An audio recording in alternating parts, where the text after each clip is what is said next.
Yun, magandang araw po sa inyong lahat, Luzon, Visayas, Mindanao, pati na rin po sa mga kababayan natin mga OFW. Welcome po sa panibagong reaction video dito sa Makapili TV. Ngayon, ito yung pagkikwentuhan po natin ngayon. Ito po yung mga kaganapan po dun sa Senate hearing kung saan po dumalo po si Pangulong Duterte. At ito po yung ah, sabi nating scene kung saan kinastigo po ni Senator Jingo Estrada at sinabihan niya na incompetent po ito si dating Senador Laila de Lima. So, kaya niya nasabi kasi incompetent si de Lima dahil sa hinaba-haba ng kanyang panunungkulan bilang CHR chairman, naging cabinet member ni Pinoy, naging senador, ni isa man lang wala siyang naisang pangkaso mula kay Mayor Duterte hanggang sa maging presidente po siya. So parang ang dating dito, ano pang saysay na nag-iingay-ingay ka na panayan sabi mo meron Davao Death Squad, may pinatay si Pangulong Duterte, kung doon sinahaba-haba ng pag-iimbestiga mo, wala kang naisang pangkaso. So anong silbi ng mga kumbaga dapat ba bang paniwalaan yung mga sinasabi mo? So, eto panoorin po natin itong mga video na to kung saan kinastigo ni Senator Jingo Estrada si Dilima at makikita natin kung paano naging incompetent nga itong si Laila de Lima. So, bago ang lahat, kung hindi ka pa nakasubscribe sa Makapili TV, baka pwede naman pong pakipindot po muna yung subscribe button at the same time, palike na rin po ng video, wala naman pong bayad yan. Kaya, pindot na. So ito, panoorin po natin itong mga kaganapan po doon sa Senate hearing kung saan dumalo si Pangulong Duterte. Questions addressed to former Senator De Lima. During your time as chairperson of the Commission on Human Rights, when did you start serving as the chairman of the Commission on Human Rights, if I may ask? I was appointed in 2008 Up to 2010. to 2010, All right. when I was appointed as the Secretary of All right. Justice. Did you conduct investigations regarding EJKs? Yes, the CHR and bank All right. conducted a public inquiry right Right. there in Davao City. May I know kung ano-ano po yung mga lugar na inimbestigahan nyo tungkol sa EJK? Yung tungkol pa sa lugar, it was actually the entirety of Davao City because of the phenomenon of DDS. At inimbitahan nga po namin the former mayor who appeared and acted as resource person, and mga ilan-ilan na mga opisyal, maraming opisyal actually, the city councilors, barangay chairman, PNP officials. Only that, halos wala na nag-appear dun sa mga nakausap namin discreetly, confidentially, who shared their knowledge about the TTS. These are also... So yung tanong doon, kung bakit walang uma-attend or wala man lang nagpapatunay na meron. So ibig sabihin lang, yung mga nasa Davao gusto yung ginagawa ni Pangulong Duterte. Siyempre, sino ba naman ang may gusto na ang kanilang lugar pinamumugaran ng mga kriminal, ng mga adik, ng mga drug lord. Siyempre, 'di ba wala namang taong may gustong nakapaligid sa mga lugar ninyo na may mga ganong klaseng tao. Unless kung ikaw ay involved doon sa kalakaran ng mga kriminal. So parang magiging immune ka na, normal na sa inyo yung yung ganong klaseng environment. Siyempre, itong mga nasa Davao, kumbaga kasi nung panahon bago pa siguro dumating si Pangulong Duterte, at naikwento naman niya na talagang ang Davao talagang napakagulo. So, andyan daw yung mga teroristang NPA, andyan yung mga kriminal. So, siyempre, yung mga tao dyan, kumbaga, namubuhay ng may takot. So, simula nung umupo si Pangulong Duterte or dating Mayor Duterte, na ano kumbaga, naramdaman nila na naging safe yung Davao. Dahil nga sa nawawala yung mga kriminal, yung mga drug addict, yung mga NPA. So naging peaceful po yung Davao. Kaya nga, 'di ba, ngayon tinasabi nga nila yung Davao nga isa sa safest place sa Pilipinas. Hindi lang sa Pilipinas, I think hanggang sa Asia yata pasok ang Davao. So ganun yung nangyari sa Davao. Kaya gustong-gusto nila si Pangulong Duterte at ang mga Duterte, syempre kung sino man yung mga naupo diyan. Syempre andiyan naupo si VP Sara, si Baste, nandiyan din si Pulong. So Kaya wala silang makuhang mga titistigo kung meron man talagang totoong Davao Death Squad. Dahil yung mga tao diyan gusto yung ginagawa nila. Isipin niyo umupo siyang CHR chairman 2008. Natapos yung termino niya, hindi naman sa hanggang 2010 yata. So 2 taon siyang umupo. And then after nun, sumunod na siyang di ba, naging cabinet position na yung nakuha niya kay Pinoy. So yung nga doon, bakit parang wala silang nakukuhang mga titistigo. Maliban dun kay Matubato at kay Las Cañas, siguro, hindi natin alam kung bakit. Pero siyempre, marami nagsasabi na itong dalawang to paswelduhan. Kaya, kumbaga, sumusunod kung ano yung script. Pero pag tinanong mo yung mga tao dun sa Davao, wala silang makukuhang matinong sagot tungkol doon sa sinasabing Davao Death Squad, kung ano man yung gusto nilang sabihin doon. Pero syempre, yung mga tao sa Davao gusto yung nangyayari doon dahil nga tumahimik yung lugar nila dahil yung mga drug addict, criminal, naglayasan. Kaya nga sabi nga ni Senator Bato karamihan sa mga drug lord hindi na nahuli sa Davao. Yung isa nahuli dalawa yata yung nahuli sa Metro Manila, isa nahuli sa Cebu. So ibig sabihin talaga nag-alisan sila dahil nga takot silang matsugi nito ni Pangulong Duterte. Confessed DDS members just like Edgar Matubato. Kaya lang po, in the 2009 inquiry, wala pa po sila Edgar Matubato and Arturo Las Cañas. Na-mention yung mga pangalan nila, pero wala pa po sila doon. Hindi pa po namin sila na-access at hindi ho na-present doon sa DDS inquiry. So wala ho kayong results ng investigation.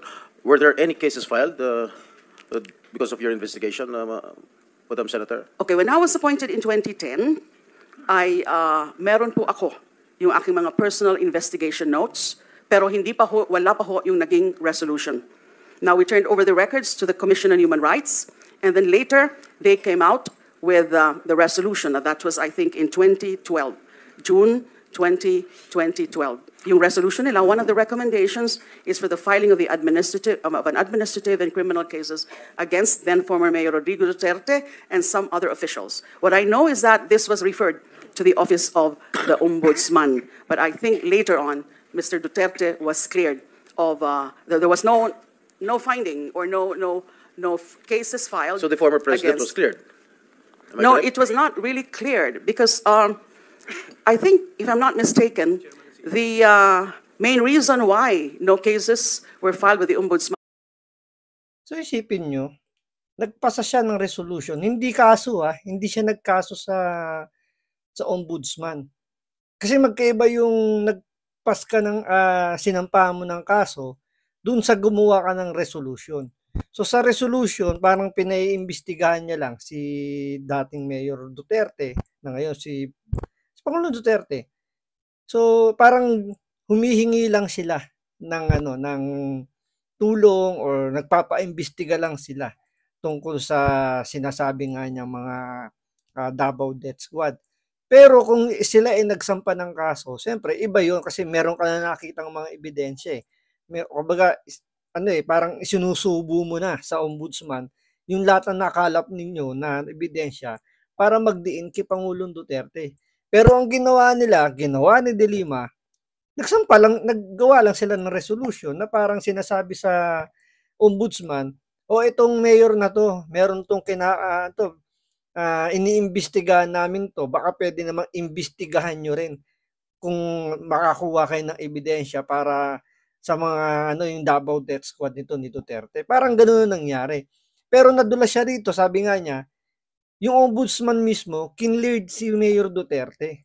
Kaya nga sabi rito ni Jinggoy na-cleared naman pala biglang binawi niya. Hindi naman totally cleared, pero kung titingnan nyo, panay ang paliwanag niya, parang ini-elaborate niya kung anong pwede niyang sabihin para lang mapagtakpan yung sinasabing na-cleared o kinleared mismo ng Ombudsman na walang ginawang mali si Pangulong Duterte. Against former Mayor Duterte and then President Duterte is that nung linabas na po yung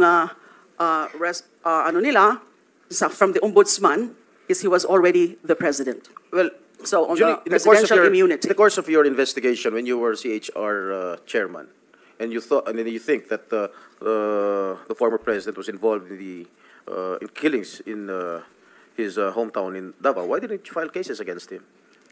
The investigation was conducted. But the problem was that those who were in the know, yung konti ho na mga self-confessed DDS members at the time, they're not willing No. to testify. When you were DOJ secretary, why didn't you file a case against the former president? You had all the means, you had all the power to do so.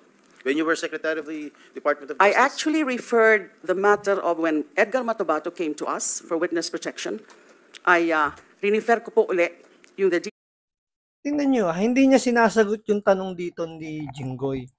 Ang tinatanong ni Jinggoy, nung ikaw CHR chairman, bakit hindi ka nagsampa ng kaso? Ang sinabi mo lang, iniimbestigahan nyo. Nung naging DOJ secretary ka, nasa iyo na yung kapangyarihan na utusan yung, kumbaga mas malaki na yung kapangyarihan na hawak mo compared dun sa pagiging CHR chairman. Bakit wala ka pa rin naipasang kaso? Wala ka malang isinampang kaso kay Pangulong Duterte? Ang sagot niya, iniimbestigahan pa lang daw, pinapaimbestigahan daw niya uli. So parang ang dating, ano ba? Meron ba talaga kayong pwedeng isampa? O siguro alam nila na mahina yung yung pinaplano nilang isampang kaso, mahina. Mismo sa kanila nanggagaling na hindi tatayo sa korte yung mga nakakalap nilang mga impormasyon, yung kanilang mga witness na kinukuha, especially si Matobato. So, alam nila na hindi tatayo sa korte. Kaya ang nangyayari lang, wala silang may isang pangkaso kay Pangulong Duterte. Kaya nga dito, tinatanong nga rito lagi ni Jinggoy, bakit wala kayo na isang pangkaso? Despite na naging cabinet member ka 6 na taon kang, hindi siguro 6, pero naging cabinet member ka ni Pinoy, tapos DOJ ka pa. Kumbaga nasa iyo na lahat ng, sabi nga ni Jinggoy, you have the all means para makapagsampa ng kaso. Kaya nga sila Jinggoy, nasampahan niya ng kaso, di ba, naipakulong niya. Bakit si Pangulong Duterte, hindi niya napakulong? Parang yun yung gusto ipunto rito ni Jinggoy. Siyempre, kumbaga ang topic kasi rito kay Pangulong Duterte. So, hindi niya lang maipasok yung issue niya na bakit kami naipakulong mo?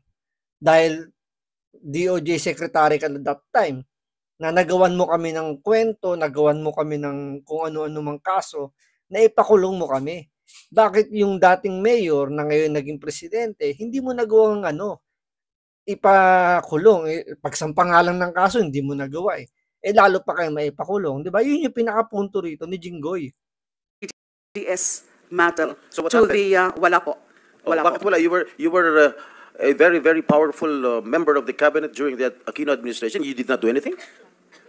It's not To that I pursue did the not case? do anything. To pursue It's the just case? that I asked the NBI to pursue further the investigation.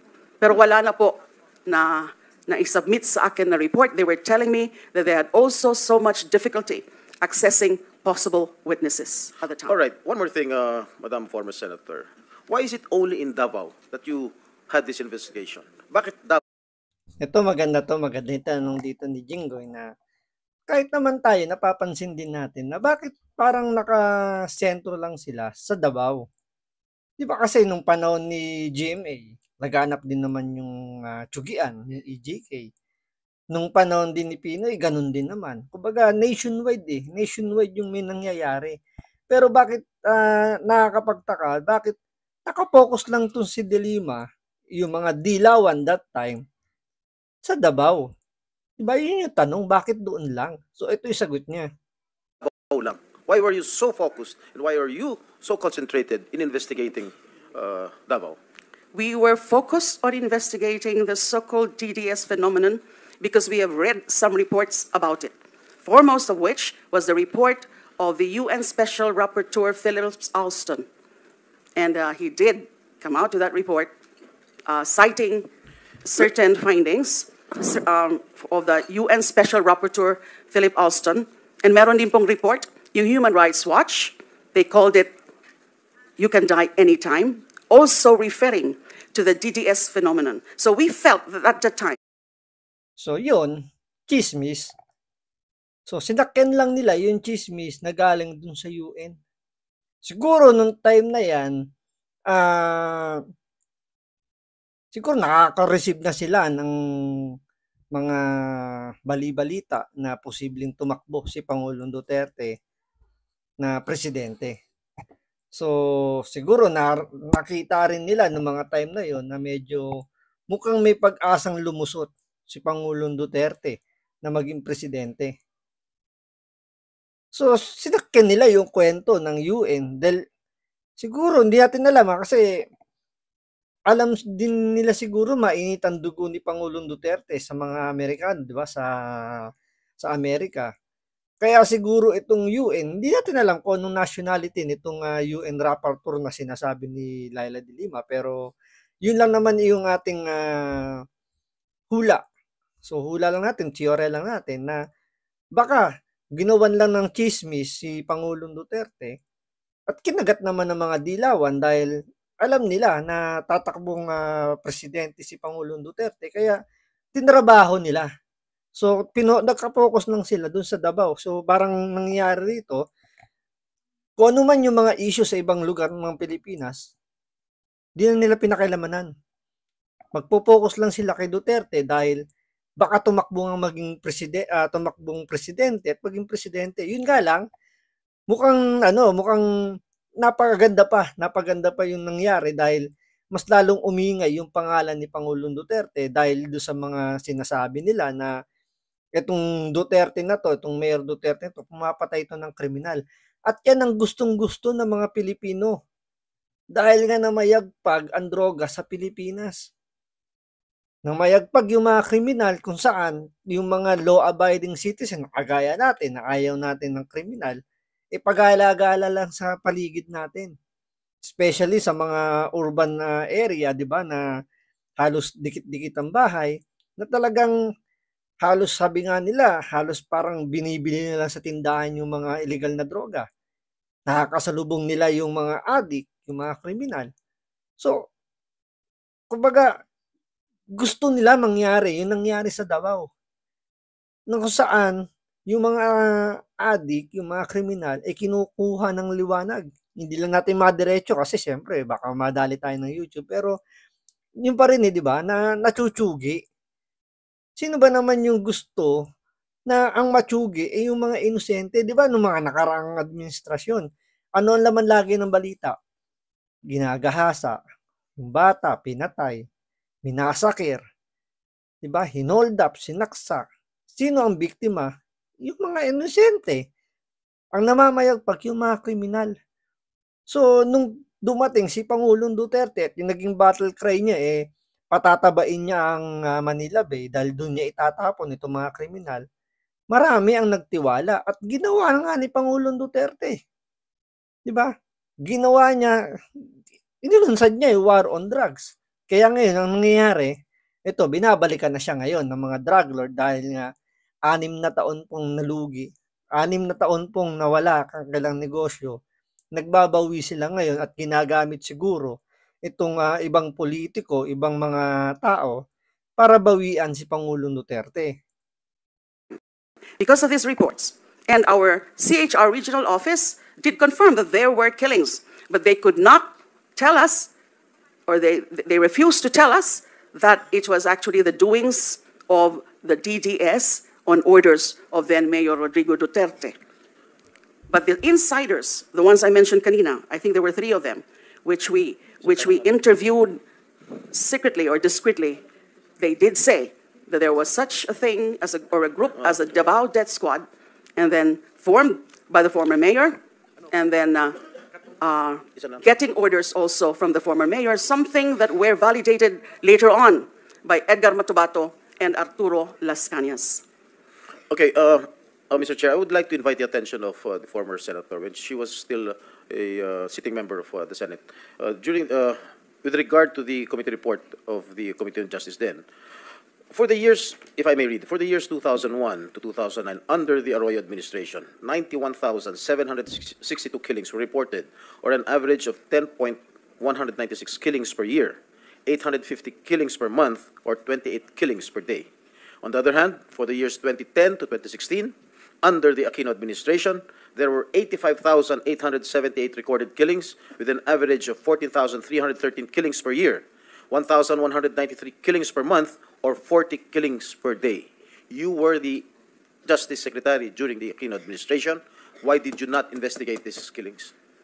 All right. May I start by saying that on the matter of EJKs in general, especially with respect to the killings of activists, I did recommend, and it was adopted, there was this Administrative Order number 35, creating an interagency committee to look into the various drug killings, to the various activist killings, targeting members of progressive groups, leftist organizations, and that was somewhat rampant during the time of former President Arroyo.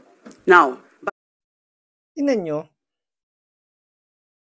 ang kinastigo lang nila rito, or sabi natin, binigyan nila ng focus noong mga panahon na marami rin ng nangyayaring tsugian.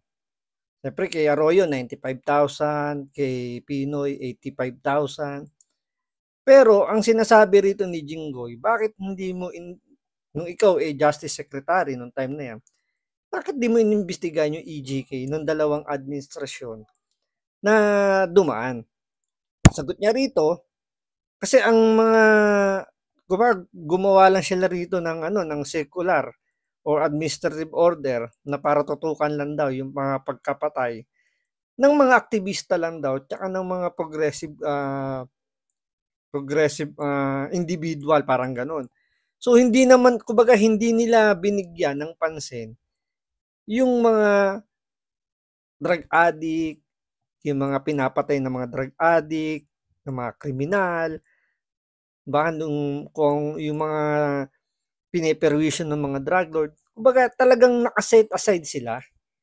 Kumbaga hindi talaga yun ang focus nila. Isipin mo, ang pinagpokusan lang nila ay yung mga aktivista at yung mga progressive individual. Ito yung mga, sabihin natin, may kaugnayan sa mga NPA. Dinisregard nila yung mga biktima ng mga NPA, biktima ng mga kriminal, biktima ng mga drug addict, biktima ng mga drug lord. So hindi nila binigyan ng pansin 'yun. Kaya nga nung naupo si Pangulong Duterte, natuwa yung mga Pilipino. Bakit? Ano ba ang ugat lahat ng problema natin kahit nga sa mga NPA? Illegal na droga. 'Di ba? Kaya nga nung pag-upo ni Pangulong Duterte, ano pa lang, nangangampanya pa rin, pero di pa nga nangangampanya eh. Kumbaga, papunta pa lang doon sa pangangampanya, nagbibitaw na siya ng ganyang salita. At yun ang nagugustuhan ng mga Pilipino. Kaya nga nanalo siya, binoto siyang presidente, di ba? Dahil nga, nakikita ng mga Pilipino, mga kababayan natin, na sobra na ang mga kriminal sa Pilipinas. Kailangan ng kalusin. Kumbaga sa yung kasabihan nga nila, di ba? Ang germs hindi binibaby, dapat diyan pinapatay. So yun yung ginawa ni Pangulong Duterte. Kaya nga maraming natuwa na sinabi niyang tataba daw yung Manila Bay. Yung mga isda ron magtatabang kasi doon daw niya ihuhulog yung mga kriminal na yan. Bakit wala pa po yung drug killings? Kasi nga po, pinapapursu ko pa sa NBI. It was not the real focus then of Administrative Number 35, which is the Special Interagency Committee to address extrajudicial killings. Now, talking about the Gordon report, you mentioned the Justice Committee report, which was subsequently headed by former Senator Dick Gordon. Sinabi nga niya po yon na bakit yung EJKs lang, bakit yung ibang mga EJKs ay hindi natin kailangan imbestigahan, hindi natin inimbestigahan dun sa Senate Committee. Mukhang may problema po sa ganun. Kasi ang nakita ng committee, ng majority committee in coming up with that committee report is that, well, hindi actually nila nakita na may special complexion at the time, at the start of the drug war killings beginning 2016 under the Duterte administration. I'm not talking about the drug war killings kasi wala namang ganong war on drugs specifically in Davao City, although among those or many of those victimized were also alleged drug offenders aside from petty criminals and other kinds of criminals. So, nakita dapat yun, and that. So dito talagang ramdam na ramdam mo rito, no? Makikita mo na talagang parang pinagtatanggol nila yung karapatan ng mga kriminal at mga drug addict. Kumbaga talaga dito, hindi nila binibigyan ng pansin yung mga biktima, yung mga inosente, yung mga pinatay na bata, yung mga pinatay na mga kriminal. Wala sa kanila yun. Nakapokus lang sila doon sa mga kriminal na pinatay. Diba? Parang mali ba yung ginawa ni Pangulong Duterte na ipagtanggol yung mga inosente? Kung hindi man makuha yung tamang hustisya, kumbaga dito ang ginamit lang na lengguwahe ni Pangulong Duterte, yung lengguwahe ng mga kriminal. Diba? Gusto nyo ng, kumbaga parang pwede mo ring ihalin tulad sa an eye for an eye, a tooth for a tooth. Parang ganun, di ba? Kung ano yung ginawa mo, yun din yung gagawin sa'yo. Matigas yung naging statement ni Pangulong Duterte para sa mga kriminal. At yun ang, kumbaga, yun talaga yung mas nagustuhan ng mga Pilipino. Hindi na yung pabebe, hindi na yung, alam mo yun, yung makapagbitaw ka lang ng salita para lang magustuhan ka. Si Pangulong Duterte, sinasabi niya na kung ano yung pwedeng yung talagang mangyayari yung gagawin niya. Kaya nga hanggat maaari, sabi nga niya, kung gusto nyo na mawala yung mga adik, talagang pag binoto nyo ako, parang gano'n, pag ako binoto at nanalo ang presidente, tatawa ang Manila Bay. So, hindi nagbiro si Pangulong Duterte. Kaya yun nga talaga yung isa sa mga sabihin natin talagang nagustuhan talaga ng mga Pilipino. Kaya talaga hanggang ngayon, mahal na mahal si Pangulong Duterte. It was the very point of my resolution that I filed calling for an inquiry na medyo ibang fenomeno nito ngayon sa war on drugs na ito sa ngalan ng war on drugs ay may mga pinapatay in numbers, substantial numbers, in the name of war on drugs. Kaya dapat, hindi yun naging issue talaga.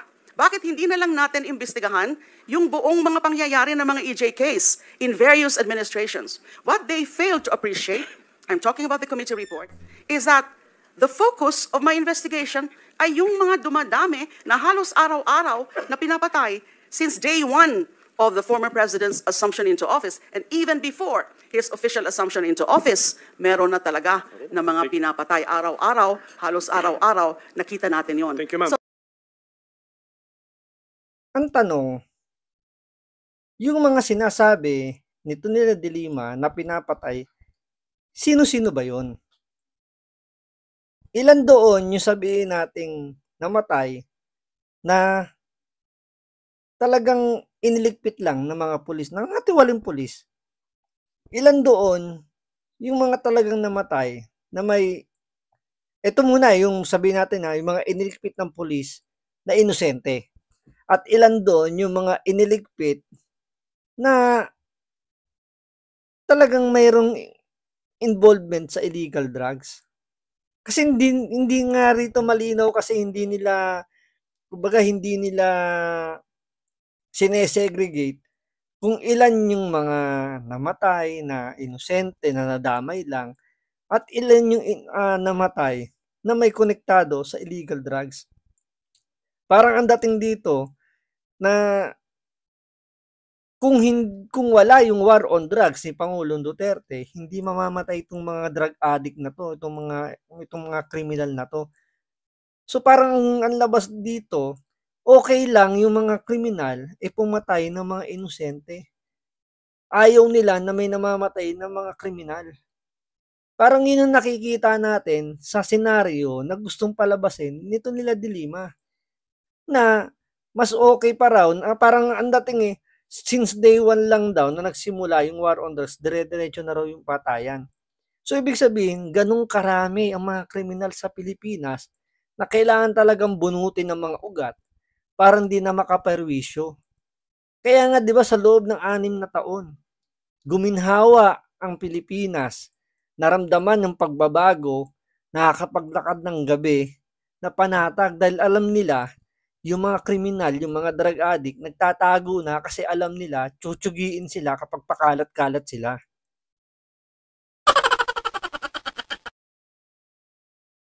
Just would like to put on record the statements made by former Senator De Lima.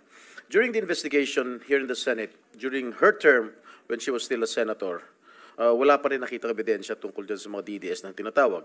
Nung CHR chairman siya, wala rin nangyari sa mga investigation at wala pa rin nakitang ebidensya. Nung secretary siya ng DOJ, which is a very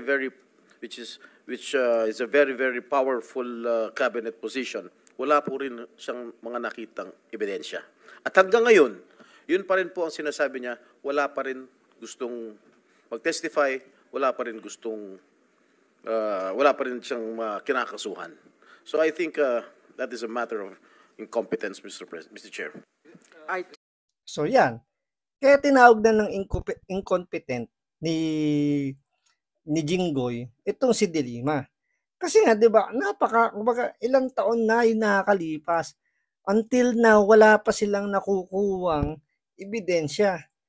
Until now wala pa rin naisasampang kaso kay Pangulong Duterte kahit na ilang beses niya nang hinamon.